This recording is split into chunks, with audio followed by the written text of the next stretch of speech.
Israel ప్రధానమంత్రి Benjamin Netanyahu పాలస్తీనాకు చెందినటువంటి Hamas టెర్రరిస్టులకు గట్టి వార్నింగ్ ఇచ్చాడు.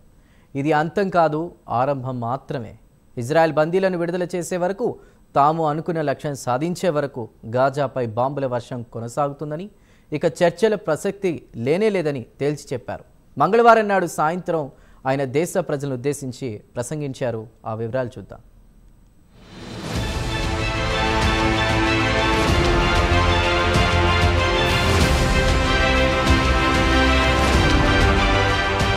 మంగళవారం నాడు అకస్మాత్తుగా గాజాపై విరుచుకుపడింది ఇజ్రాయెల్. తడి చప్పుడు లేకుండా చేసిన దాడిలో సుమారు 400 కంటే ఎక్కువ మంది దుర్మరణం పాలయ్యారు. కాగా గాజాపై దాడిని ఇజ్రాయెల్ ప్రధానమంత్రి బెంజమిన్ నెతన్యాహు సమర్థించుకున్నారు. గాజాపై దాడి ఇది ఆరంభం మాత్రమే, అంతం కాదన్నారు. ఇక భవిష్యత్తులో హమాస్తో కాల్పుల విరమణ చర్చల ఒప్పందం ప్రసక్తే లేదన్నారు. ఒకవేళ కాల్పుల విరమణ ఒప్పందం కుదుర్చుకోవాలంటే తుపాకీ నీడలోనే జరుగుతుందన్నారు. హమాస్ చెరలో ఉన్న బందీలను విడుదల చేసే వరకు తమ యుద్ధం కొనసాగుతుంది. అలాగే హమాస్ను పూర్తిగా తుడిచిపెట్టే వరకు హమాస్పై పోరు కొనసాగుతుందన్నారు నెతన్యాహు. కాగా 2023 అక్టోబర్ 7న హమాస్ మిలిటెంట్లు ఇజ్రాయెల్పై దాడి చేసి 1250 మందిని చంపి మరో 250 మందిని తమ వెంట బందీలుగా తీసుకెళ్లారు. వారిలో కొంతమందిని విడుదల చేశారు.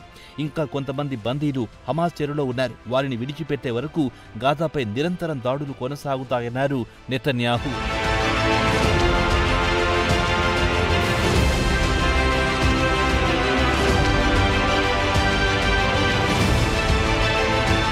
మంగళవారం నాడు నెతన్యాహు ఓ వీడియో స్టేట్మెంట్ విడుదల చేశారు. గత 24 గంటల్లో హమాస్కు తన బలమేంటో తెలిసొచ్చింది. ఇక ఇజ్రాయెల్ పౌరులకు హమాస్కు తాను చెప్పదలుచుకుంది ఒక్కటే, ఇది ఆరంభం మాత్రమే అని అన్నారు. అయితే కాల్పుల విరమణ ఒప్పందంపై ఎలా ముందుకెళ్లాలి అనే అంశంపై ఇరువురి మధ్య ఏకాభిప్రాయం కుదరలేదు. కాగా మొదటి ఫేజ్లో కాల్పుల విరమణ ఒప్పందం కాలపరిమితి ముగిసింది. మంగళవారం నాడు దేశ ప్రజలను ఉద్దేశించి ప్రసంగిస్తూ నెతన్యాహు ఇక చర్చల ప్రసక్తి లేదు, తమ బందీలను విడుదల చేయించుకోవాలంటే మిలిటరీ ద్వారా ఒత్తిడి తప్పదని నెతన్యాహు తన చర్యను సమర్థించుకున్నారు. హమాస్ చెరలో బందీలుగా ఉన్నవారిని అప్పగించే వరకు తాము గాజాపై దాడులు చేస్తూనే ఉంటామన్నారు. కాగా మంగళవారం మధ్యాహ్నానికి గాజా బాంబు దాడులు కాస్త తగ్గాయని, అటు తర్వాత అప్పుడప్పుడు బాంబుల మోత వినిపించిందని స్థానికులు చెప్పారు.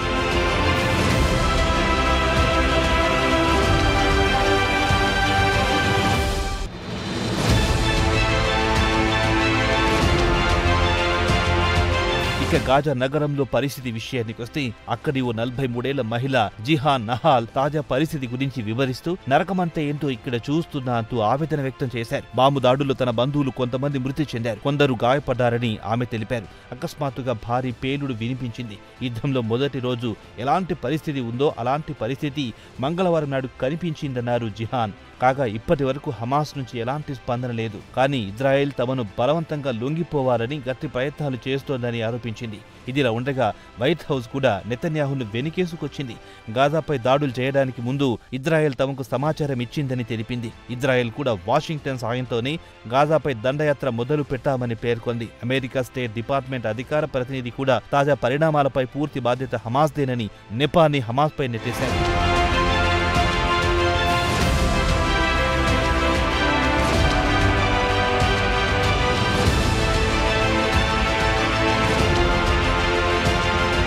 ఇదిలా ఉండగా ఐక్యరాజ్య సమితితో పాటు ప్రపంచవ్యాప్తంగా పలు దేశాలు ఇజ్రాయెల్ హమాస్పై చేసిన దాడులను ఖండించింది. కాగా బందీల కుటుంబాలు ప్రధానమంత్రి బెంజమిన్ నెతన్యాహును గాజాపై దాడులు వద్దని ఒత్తిడి చేశాయి. హమాస్ చెరలో ఉన్న తమ వారిని చంపేస్తుందని వారు భయపడుతున్నారు. అయినా నెతన్యాహు మాత్రం అవేమీ పట్టించుకోవడం లేదు. తాను అనుకున్న లక్ష్యం చేరే వరకు దాడులు కొనసాగుతాయని మంకుపట్టు పడుతున్నారు. యుఎన్ చీఫ్ యాంటోనియో గుటెరెస్ కూడా దాడులను ఖండించారు. ఇప్పటికే గాజా పౌరులు గూడు చెదిరి తమ వారిని కోల్పోయి తీవ్రమైన బాధలో ఉన్నారు. వారిపై బాంబుల వర్షం కురిపించడం సమంజసం కాదన్నారు యుఎన్ చీఫ్.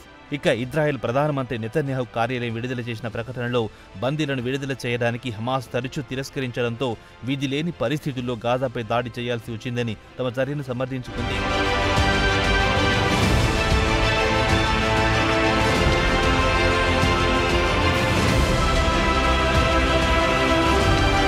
ఇక హమాస్ విషయానికొస్తే ఇజ్రాయెల్ కాల్పుల విరమణ ఒప్పందాన్ని ఉద్దేశపూర్వకంగానే తుంగలో తొక్కిందని, ఒకవేళ గాజాపై బాంబుల వర్షం కురిపిస్తే బందీలు మీకు దక్కరు, వారిని చంపేస్తామని హెచ్చరించింది. ఇక హమాస్ నాయకుడు సమీ అబు జుహిరి విషయానికొస్తే ఇజ్రాయెల్ దాడుల ఉద్దేశం చూస్తుంటే తమను లొంగిపోవాలని హెచ్చరిస్తున్నట్టుందన్నారు. ఇజ్రాయెల్ రక్షణ మంత్రి కాడ్జ్ హమాస్ ను ఉద్దేశించి పరిస్థితులు మారిపోయాయి, ముందుగా కుదుర్చుకున్న ఒప్పందం నిబంధనలు మారిపోయాయి, ఇజ్రాయెల్ మిలిటరీ పూర్తి పవర్ను ఉపయోగించి గాజాను పూర్తిగా నేలమట్టం చేస్తుందని హెచ్చరించింది. బందీలను ఎంత త్వరగా విడుదల చేస్తే మీకే మంచిది, లేదంటే మీకు సమాధి కడుతామని కాస్త ఆగ్రహంతోనే హెచ్చరించారు ఇజ్రాయెల్ రక్షణ మంత్రి కాడ్జ్. ఇక గాజాలో జరిగిన బాంబుల వర్షంలో గాజాకు చెందిన పలువురు సీనియర్ అధికారులు ప్రాణాలు కోల్పోయారు. వారిలో ఎస్పామ్ అల్ డాలీస్ కూడా ఉన్నారని హమాస్ వెల్లడించింది.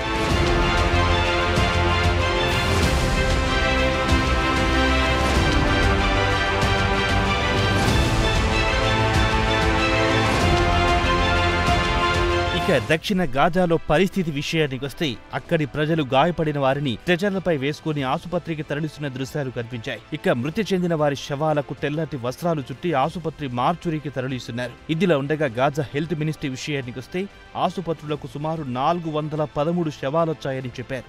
ఇంకా చాలా మంది శిథిలాల కింద చిక్కుబడి ఉన్నారని తెలిపారు. యునిసెఫ్ అధికార ప్రతినిధి రోసాలియా బోల్లేన్ దక్షిణ గాజా పరిస్థితి వివరించారు. ఇజ్రాయెల్ దాడుల్లో డజన్ల కొద్దీ పిల్లలు చనిపోయారు, అలాగే పెద్ద సంఖ్యలో పసిపిల్లలు గాయపడ్డారని చెప్పారు. యుద్ధం వల్ల వారికి వైద్య సేవలు కూడా అందడం లేదని ఆమె వాపోయారు. ఇదిలా ఉండగా ఇజ్రాయెల్లో బందీల కుటుంబాలు జెరూసలేంలో నెతన్యాహు కార్యాలయం ముందు ర్యాలీ నిర్వహించారు. ప్రభుత్వం ఉద్దేశపూర్వకంగా గాజాపై దాడులు చేస్తోందని, కాల్పుల విరమణ ఒప్పందం అమల్లో ఉండగానే గాజాపై బాంబుల వర్షం ఎలా కురిపిస్తారని నిలదీస్తున్నారు. మీ నిర్వాకం వల్ల తమ కుటుంబ సభ్యుల ప్రాణాలకు ముప్పు వంచి ఉందని నెతన్యాహుపై మండిపడుతున్నారు.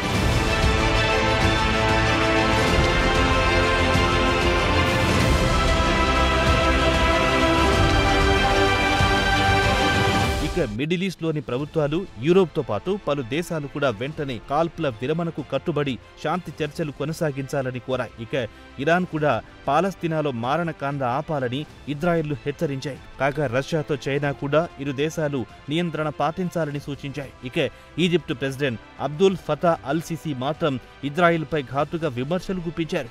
గాజాను పూర్తిగా నేలమట్టం చేసి పాలస్తీనా పౌరులను అక్కడి నుంచి తరిమేయాలని ఉద్దేశం కనిపిస్తోందన్నారు. ఇక ట్రంప్ కూడా పాలస్తీనియన్లను అక్కడి నుంచి తరిమేసి గాజాను సుందరమైన పర్యాటక ప్రాంతంగా తీర్చిదిద్దాలని చూస్తున్నాడని గుర్తు చేశారు. ఇదిలా ఉండగా పాలస్తీనియన్లకు సంఘీభావంగా యెమెన్కు చెందిన హౌతీ మిలిటెంట్లు మంగళవారం నాడు పెద్ద ఎత్తున మిసైల్స్ ప్రయోగించారు. కాగా ఈ మిసైల్స్ ను ఇజ్రాయెల్ ఆకాశంలోనే అడ్డుకుంది. మరి మిడిల్ ఈస్ట్ లో పరిస్థితి మళ్లీ మొదటికొచ్చేలా కనిపిస్తోందంటున్నారు విశ్లేషకులు.